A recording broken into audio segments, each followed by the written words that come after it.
Ahora os voy a hablar sobre, antes de que empecemos con el NRC, con la conferencia que nos van a dar el equipo de PLASA, quería explicaros que PLASA y Afial están trabajando juntos en muchas cosas, ¿vale? Estamos trabajando ya un par de años desde que empezó, bueno, durante la pandemia ya, cuando PLASA lanzó el movimiento We Make Events, que era un movimiento para dar visibilidad a la industria de los eventos y a todas las personas que se habían quedado pues, sin poder trabajar. Empezamos a trabajar conjuntamente, liderando la parte española, con sus directrices y bueno, eso ha hecho que haya fluido una relación mucho más cercana, mucho más estrecha y que nos haga trabajar, además, como asociaciones que somos, estamos alineados en muchísimas cosas, prácticamente en todo, y bueno, estamos trabajando en proyectos conjuntos. Entonces, bueno, bueno, estamos participando nosotros allí, ellos aquí, como estáis viendo hoy, y van a venir más cosas. Que lo sepáis, que estamos estrechando los lazos y que dentro de poco pues, continuaremos trabajando en otras acciones, como el Bike Fest en 2023, en enero, que, bueno, podéis comprar, esto hago un poquito de spam publicitario, podéis comprar el merchandising con esos códigos QR que hay ahí, que nos ayudarán a la causa que estamos preparando, que vamos a unir Valencia y Barcelona en bicicleta para pues, dar visibilidad a nuestra industria y armar ruido y recaudar fondos para Backup, que es una organización de caridad en Inglaterra que está ayudando a personas no solamente económicamente, sino también con el tema de salud mental, algo muy en boga a día de hoy, y que Backup se encarga de ayudar mentalmente, o sea, de ayudar en temas de salud mental a todas las personas que lo necesitan después de una catástrofe, por ejemplo, y este tipo de acciones. Entonces, bueno, ya está el spam hecho. Recordad, ahí tenéis el QR por si queréis comprar algo. Y os presento a Nikki Grid. Nikki es la vicepresidenta de Membership and Skills en PLASA, y Peter Heath, que es el director general de PLASA, y que han venido, les pedimos que vinieran a explicarnos un ejemplo de cómo lo están haciendo ellos con el NRC. ¿Tienen alguna cosa que enseñarnos al final, algo especial que enseñarnos al final? Que, bueno, os voy a dejar ahí para que sepáis algo que baja un poquito más a todo el resto de personas que quizás no vayan a ser riggers, pero que necesiten estar formados en lo básico. Y lo voy a dejar para el final, ya lo explicará Nikki. Y nada, os dejo con ellos. Bueno, la presentación, aunque habla perfectamente español, la quiere hacer en inglés, porque se siente más cómoda. Pero si entiendo que todo el mundo más o menos va a hablar despacio, más o menos lo entiende. Si hay algún problema, estoy aquí para poder traducir y nada, lo que queráis, ¿vale? Y cualquier pregunta, por favor, levantad la mano y bueno, interrumpimos y contestamos a cualquier pregunta si no entendéis algo, ¿vale? Vale, gracias. Bueno, entonces, in English. So now it's 15 years since we launched the National Rigging Certificate in the UK. And so we've had a bit of a celebration this year at the PLASA show because it's actually something to really reflect on in that time. And so in that 15 years, we feel that it has professionalized and given rigging a standard. It doesn't cover everything, but it has given a standard and created an understanding which can only make things safer for everybody. So you know who you're working with has the certificate, and you know if you're employing someone that they have a level of some sort of competence. So I'm going to today go through and just speak through what the National Rigging Advisory Group is, the NRAG. You're going to get a lot of these different acronyms. What the NRC is, so I shall do something briefly with you on that, but we'll go into a little bit more detail. And why it's a model that works and can work for you. That photo was taken in September in Italy. We're working on a project with them to put the NRC in, and that was a level 3 assessment that was going on. So just so you know, that's kind of some of the stuff that is going on at the moment. And then I'm going to talk a little bit completely separately about another training program that we deliver called the National Event Lifting Training, or NELT. So there's another acronym, okay? Anyone not understanding anything I'm saying? ¿Todo bien o está bien? Okay. So the first question is, who are the National Rigging Advisory Group, or NRAG as they're called? So essentially these are made up of UK rigging companies, venues, individuals that carry out rigging, and they form a meet every week, every quarter, to really now look at all things to do with rigging, okay? Today, that's what they do. So any issues that may come up, they will discuss that. There are 28 positions on the group. They're not all filled. If you do your maths, you can see that they're not all filled. But those are some of the companies and venues that are involved on the National Rigging Advisory Group. Some of the biggest companies, like Unusual Rigging, are there, and Outback UK Rigging. They tend to be the biggest kind of rigging companies, I guess, that we have on there as well.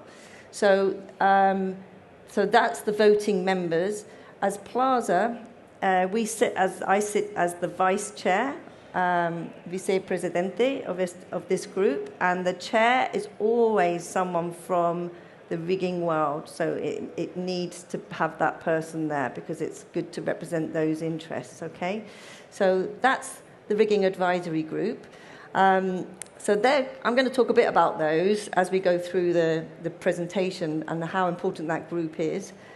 And as I go through, I want you to think about Spain, think about what's going on for you guys right now, and how that might, how does that all sound, or what's that like? Because we were where you are maybe 15 years ago, or maybe a little less than that, but we were where you were in that sense of trying to pull this together and get some standardization. And it can be done. So the next is, what is the National Rigging Certificate? Now, some of you, I believe, here have got the National Rigging Certificate. Hands up if you've got it. You've got...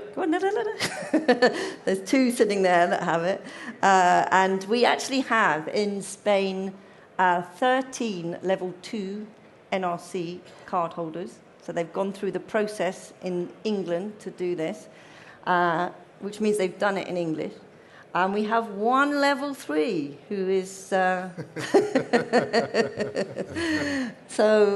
if I could just explain what it is for those of you that may not know. What it is it's about measuring the minimum requirements that somebody needs to have to demonstrate their competence to a set of standards, okay? So those standards don't change unless the industry decides that they change. So when somebody is going through an assessment, it's not just the assessor's opinion because they like them. They have to meet the standards that have been laid down by the industry itself. So they go through an assessment, so they don't have any training. Think about the driving test when you do your driving test. How you get to take your driving test doesn't matter. You might have classes, you might be lucky enough to be able to drive around anywhere and get to learn how to drive. What matters is on the day you can meet the standard to be able to drive, and so it's an assessment-only scheme. So let's take training out of it at the moment and think about that. So it's an end point, if you like. And what that assessment is looking at somebody's practical skill. Do they know how to do it? How to do rigging to a standard? Looking at their underpinning knowledge. Do they know why they need to do it like that? So we test that. And we also test their experience. We want to know that they have actually been out there and working. Now, I can tell you that you quickly know that when they do the practical skill, but they have to bring evidence from the workplace so that we get that rounded view. Why? Because the definition of competence is skills, knowledge, and experience. That's why. So those are the three things that we look at when we do this. There are two levels. The level 2 rigor, which means that you are somebody at the end of that can you can be quite comfortable, can go off. You're not looking over your shoulder all the time, trying to think, what are they up to? They know what they're doing, off they go, but they're not necessarily supervising other people, okay? That's important, that's a distinction. They haven't been assessed to supervise other people.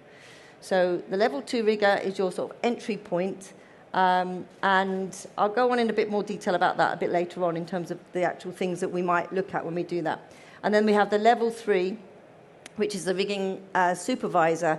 Now, you have to have your level 2 to do your level 3. And so what we're doing there is we're not looking at how well you do the rigging. We're looking at how you supervise others, that you can do a risk assessment, that you understand how that works, because we work in an industry where it's dynamic, it's changing all the time.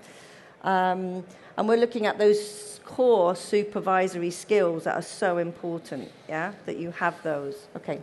Not every good rigger makes a good supervisor. It just depends, yeah? So, okay. So my question to you is, you have a similar, just to make sure you're all awake, you have a similar phrase, I think, here. What comes first, yeah?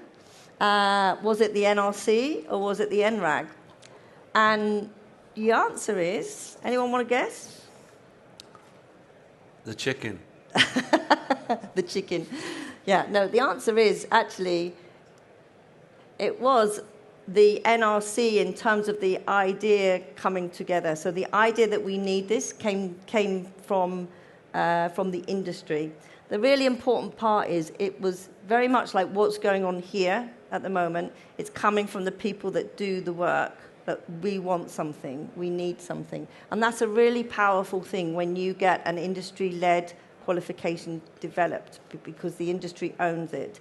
The NRAG, of course, are fundamental, that group, because they were the people that put all the effort in and had all the intellect for us to be able to create it. So the two are like this. So a lot of the presentation will talk about NRAG and NRC. So in 2002, 4 riggers came and said, look, we want to do something. We need to do something now. They wanted to do training. We spoke to them and said, well, look, how about using a vocational system of assessment? Because let's set the benchmarks, and then let's let the industry trainers that do a really good job carry on doing their training and keep to that. So that's why the NRC came out in that sense as just being about your competence and and not about training to get there. The National Rigging Advisory Group was formed in 2005, and through 2005 to 2007 we did a lot of meetings, a lot of working groups, working on the questions, working on all the scenarios, and we were training the guys that were the first riggers to become assessors. And they also were devising the assessment at the same time, and I'll talk about them in a bit more. So there was a huge amount of work that went into this. And then in 2007, we launched it at PLASA London. Okay, so the first thing they did was to define rigging. There we go. So rigging, the installation, removal, or other activity using lifting or suspension equipment or accessories which are used in tension for lifting or supporting display, production, performance, or event technical requirements. Really important, because that sets the scope for what we're doing. Bueno, esto enlaza con la ponencia que viene después, justamente, que es sabemos lo que hacemos cuando hablamos de rigging. ¿Vale? Creo que está muy bien esta definición justamente porque luego se va a hablar justo de esto. Sí. And then this took quite a long time. And the next thing we needed to do was to look at how we were going to define a rigger, which took a phenomenal amount of time to decide. So what's a rigger? If that's a if that's what rigging is. It was that simple. A competent person employed to undertake rigging. That simple. Okay. So here we go to a blast to the past. I'm certainly looking a lot younger in there. But I wanted to show these because I think it's really important. I was talking to Pablo and Juan earlier that, you know, this is an industry. These are the people that actually drove all of this in terms of these were the first assessors. And I think just, you know, we were at a scaffolding centre down in Wales and, you know, it was, you know, just an amazing experience to go through with them to create it. And some of them, like Tom Good there, I was talking to Iñaki, he sits now on the SEN group for Working Group 4, so he's sitting on that group. And yeah, most of them are still assessors and with us. Some of them have decided to retire, but there you go, that's what it looked like. So just to give that impression of it. Here they are, riggers doing homework. Okay. So there you go. And then these, some of these are assessors and some of these are the first level 3 candidates. Some of you may know, if you're riggers in the room, you may know some of the people that are in the photographs. And then we did a launch at PLASA London. So these guys were, imagine being at Afial and having your first assessments with people being able to watch you. That's what they did. So that finished off the pilot. So you can see here that they have to actually do rigging. It's not just about doing an exam, as in a written exam. So let's have a quick look at this. So what happened to now? So 2008, the centres, so we have assessment centres, which tend to be rigging companies, 2 rigging companies, okay, or rather than colleges or universities, we use industry places to run it. It doesn't have to be a rigging company, but it needs to be an interesting industry location. We continue with our meetings with NRAG to get together to get the NRC launched. We also created, and I'm going to talk about that in a minute, an employer's endorsement, which I think is fundamental to anything that you guys go to do. That's a really important move to get that going. I'll talk about that in a minute. And then we did the first rigging conference at the PLASA show in 2010 as well. And actually it was there that ICOPA first got mentioned. Have you heard of ICOPA? I don't know, the International Code of Practice in Rigging. Available on the PLASA website, but that's where it first got mentioned. And then in 2011, NRAG changed its remit. The group changed its what it was doing. It wasn't needed to just talk about the NRC. The NRC was functioning, it was running, so it changed and it widened what it did and started to do a lot more things in association with what the rigging is, and they continued to meet quarterly. So this is the NRC endorsement. I'm sure you can probably read that. I'm not going to read it out, but what this does is it means that venues and employers sign up to say they will make sure that they only use those riggers that are either NRC qualified or working alongside somebody, because we know you have to learn to do this job as well, that is, while you're in a training position. And so this meant that essentially you're driving through a process that means that the flow of work, it drives the people that are naysayers about doing this to do it because they can't get the work. Now, I know today we're in a very different world. You know, we have a shortage of riggers everywhere. Everyone is suffering from that, and it's difficult. But at the end of the day, this is very important to, yeah? Do you want to say something on that? Yeah. Bueno, esto es... Hola. Hola. Esto es, creo que encaja perfectamente con el contenido de este fórum, ¿no? De cómo deberíamos, como industria, hacia el camino que deberíamos ir y llegar a un momento donde si tuviéramos implantado algún tipo de competencia regulada, legal o no, eso ya es otra historia, porque el Ministerio de Educación, pues digamos que tiene sus tiempos, ¿no? Pero si llegáramos a una serie de competencias donde hubiera un compromiso de las empresas o de los promotores para que esto se llevara a cabo, es decir, para que se comprometieran firmando este tipo de endorsement, ¿no? Firmando este compromiso de que solo para hacer estos trabajos solo trabajarían personas que están cualificadas debajo de unas normas para ello, mejoraría, o sea, sería lo más deseable para la industria. Así que si llegáramos a este punto, creo que sería bueno para todos. Exacto. Okay, so let's look at the National Rigging Advisory Group. So this is the group. What are their key achievements? Well, you know, they developed this rigging certification program. So they got together and it was done for the industry. The idea of ICOPA, which I think is important for you to look at if you've not seen any of that.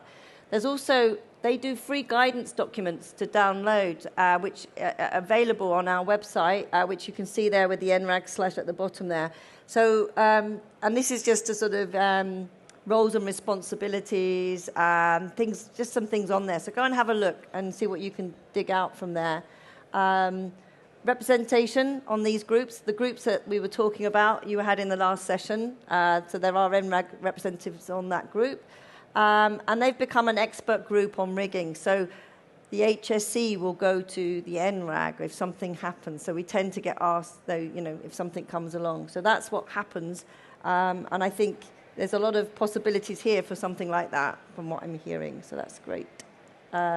Moving on. Most important thing is this, to put your commercial differences aside and work on something. Having a common goal is the most powerful way to do that as an industry. And it happened really quickly. And now they will, as competing companies, it's amazing the conversations that they will have and support each other and how that works. So, you know, I've heard people here, not in this room, but I have heard people say, oh, it'll never work because the way it is in Spain. It was exactly the same. Yeah? And when you get people together and they have a shared goal, it works. Did you want to say anything? No. It's so difficult. I mean, it's so difficult to put competitors in the same table and work on a common interest, yeah. no? And we have the same, have issue here in Spain. It was very difficult, yeah. I'm not saying it was easy at the beginning, but actually once we got through that bit, everyone starts to move forward, yeah? Okay, so today, very quickly, I don't know if you have to have this, but in England, if you go onto a construction site, not in entertainment or events, but in construction, you have to have a special card. The NRC is absolutely accepted in the UK and has its own category for that. If you have to, sometimes you do have to do rigging, I know, in the construction environment. So that was a big win for us. We have other centres going on as well. That was September. That was with the guys that got through their NRC level 3 in September this year in Italy. And we're in conversations at the moment to look at how we can do the same and start to implement it.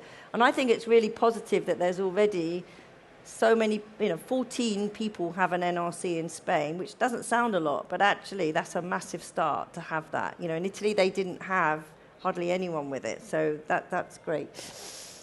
2 models you can use, and we tend to do the first one initially. One is that you kind of are a little dependent, so we bring the whole UK assessors, IVs over to the centre, a physical place in the country to start to do these assessments, and then at the same time we're training people in that country, we're translating the materials, we start to develop Model 2, so you become independent. The goal would always be that you would end up with an NRC in your language, so that it's there. It will be in English as well, but it should be in the language because it's not an English test. It's not about that. It's about rigging. So that's really, really important to just say. So that would be the goal, that eventually it would just be running in the same way with centres. Both models always are linked back to PLASA because we have to do all of the quality control and verification of that as well. Bit more detail on the NRC. Those of you that don't know, I talked about the standards, which are units, and just to say that when they come along on a level 2, they do 2 days in a rigging assessment centre, 2 days. So first of all of their evidence from the workplace, which is prescribed, so they know what they have to bring in.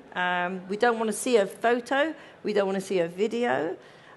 We have very specific things we want to see, like 3 rigging plots, things like this that you actually are working with all the time, stuff like this. So it's very easy for them to bring in. And over the 2 days, they will then have their written questions. So there are questions that they have to do first. The PFPS equipment is checked as well. And then they will do 2 practical scenarios over the 2 days. Okay? Sounding familiar? 2 practical scenarios. And in that practical scenario, the assessor will have already marked the questions so they know where the knowledge gaps are. And sometimes we find people are very nervous. Doing an exam is a horrible thing. So the assessor will, all we want to know is, do they know or don't they know? So finding it out while they're doing something practical is usually a good way, just to know. That's fine. That's all we need to know. So I don't want anyone to get caught up on written exams. Anyway, so the holistic assessment is because those 6 units in level 2 that cover rigging installation, rigging operations, working at height with PFPS, create and maintain relationships and health and safety, that's all done in one go because we've devised a system to make that an endpoint assessment, okay? And then obviously the same for the rigging supervisor, except they do one morning in the centre to undertake a risk assessment. They do their questions, and then they go out, and the second day or the second time is on an actual job. Pablo's been through this, so you go and see them in situ because you can't simulate supervision in the moment. You either do it or you don't. So we can't do it any other way. So that's what we do. And there are future conversations about what next, what should we do next, do we need to do something next. Plan, not as a level 4, but we are talking about planning, which isn't just for NRC, for riggers, but thinking about that at the moment. So there's conversations going on. Okay, so very quickly, there's lots of quality going on. PLASA is like the certification body, bit like IRATA. If you know what IRATA is, it's a bit like that. Externally verifies and makes sure that the internal verifier and the centre is doing everything the same wherever they are in the world. It's the same. And the internal verifier ensures that the assessors are also doing everything the same. And the most important person in this is the candidate, that they have an experience that means that they have exactly the same process going on, okay? Right. So very quickly, candidates register with us. They take their assessment. If their evidence meets the requirements, they get a certificate and they get the card that you saw at the beginning and they get listed on our website. If the evidence doesn't meet the standard, they don't achieve. We do not say they fail. They don't achieve. And they only don't achieve on the bit they couldn't get, okay, whatever that might be. So you don't have to do the whole assessment again. You have 2 years in which to complete that. Does that make sense? So we're not, remember, this is industry doing it for industry. Okay. And of course, they have their handbook, which I'm sure most of you maybe have seen, I don't know. Just to say that we do adjustments for equal opportunity as well. Okay, so we can make adjustments to the assessment. And they're given time, which is about not achieving and being given more time. Also, we have now a trainee rigger scheme, which is not, we don't deliver training. We have a logbook which they can use to actually track their evidence, track their progress, because we've got a lot of freelancers. It's a way of them having independence and being able to get somebody to sign off to say, oh, yeah, you've done that, yeah, okay. So they're building evidence, and that can be used as evidence towards the level 2. You don't have to do that before you do your level 2, but some people prefer it. And all the rigging companies in the UK use this for their apprenticeships, so for their training. They use it as a guide, if you like, to help them. Okay.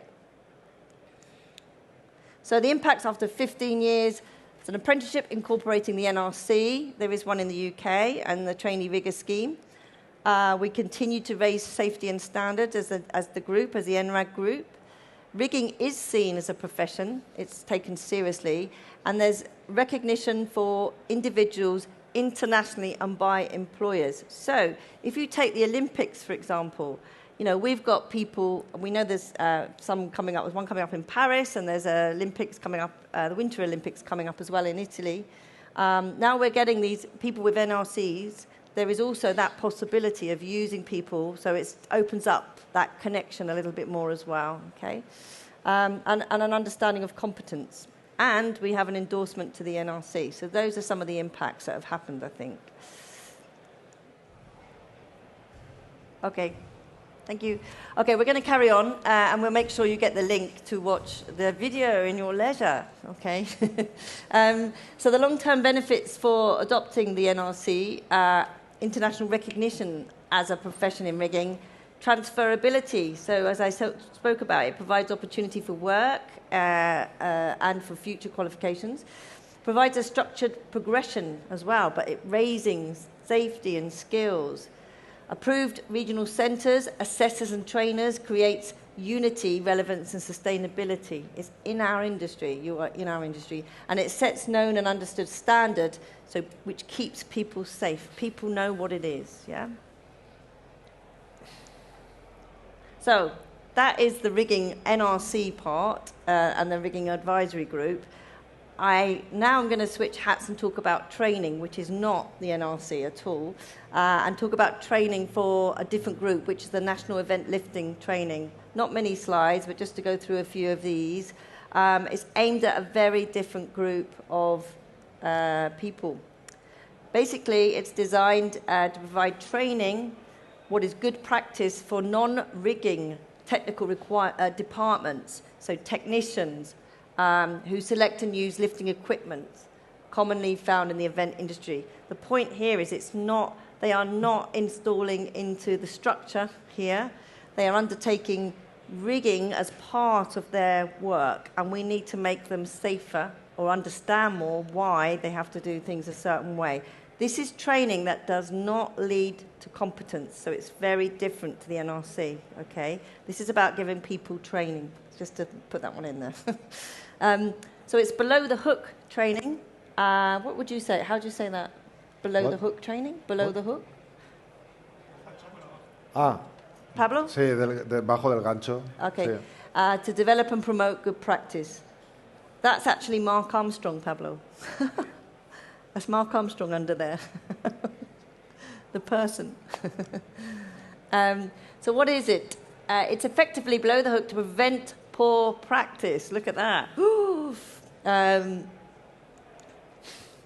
What it isn't is it's not a ground rigger qualification. It is not that. It doesn't allow you to do planned, coordinated lifting operations across departments. That is your production rigger role. It doesn't allow you to do coordinated lifting operations as well across departments. That is the production rigger role. So it's not rigging hoists from structures. That's your NRC level 3, and it isn't about supervising lifting operations either. This is not, there's no working at height training in here, in this, okay? So it's all about assemblies, it's all about understanding what happens when you start to put a load on to, and it's a really good course because it's very hands-on, and as much as we can, they are out doing stuff rather than sitting in a classroom. You need some experience, but not essential, but it's recommended. They need to be over 18. This is for anyone coming onto the course. If they've had, we'd like them to have manual handling, training skills, experience of some sort. And in the UK, we have what's called a health and safety passport card. This is just basics about how to, you know, when you come onto a site, a D-rig or whatever, a setup, you know the basics around health and safety, that's all. It's not a big qualification. Bueno, estos son al final el NELT se trata de los conocimientos básicos que tiene que tener todo personal técnico que trabaje en el escenario. ¿Tú tienes en España uno así o no? Okay. The reason we did that was because it means that all of that is done. We don't have to do that in the training course, and we want to focus on the training course on the actual rigging part and the lifting side of this. There's a syllabus and a workbook that's been put together, again by the industry with the NRAG involvement. And the training is delivered over 3 days. They have to be there 3 days and on it, doing what they're doing. They are continually assessed, but in a different way. So they're having little tests to do every day. And they get a certificate of successful completion and listed on our website. That is not a certificate of any kind of competence. It is just saying they have attended this training course and they've actually met the requirements of the training course. That's a different thing. We launched it in the autumn 2019. Of course, the pandemic came along, so we're now running quarterly courses and it's starting to pick up now. And it's very much a needed course. So that's the NELT, National Event Lifting Training. And that is it. That's the presentation. Bueno, pues... So just to say, in summary, we've talked about the National Rigging Advisory Group. Very important to get a group together like that who can provide the knowledge and understand what is required. We've talked about the NRC and what it is and what it isn't. So it's an assessment. Think of the driving test and what people go through, designed by riggers for riggers. And we've talked about the NELT, which is a training program, not for people that want to do rigging, but for people that are doing rigging as part of their job. Okay, so that's the difference. So that's it. Over to you guys. ¿Qué es lo que va a explicarnos en la siguiente ponencia Pablo sobre lo que muchas veces hacemos en el escenario que no sabemos que estamos haciendo rigging realmente, sin ser riggers, ¿no? Así que bueno, si hay alguna pregunta, si no hay ninguna pregunta, pues nada. Nada, ¿ninguna? Everyone's. ¿Ninguna? Bueno, pues nada, muchísimas gracias, Peter. Tu elocuencia. I'm exhausted. En fin, fuera bromas. Muchas gracias, Nikki, gracias para and thank you so much, ¿no? Peter, for having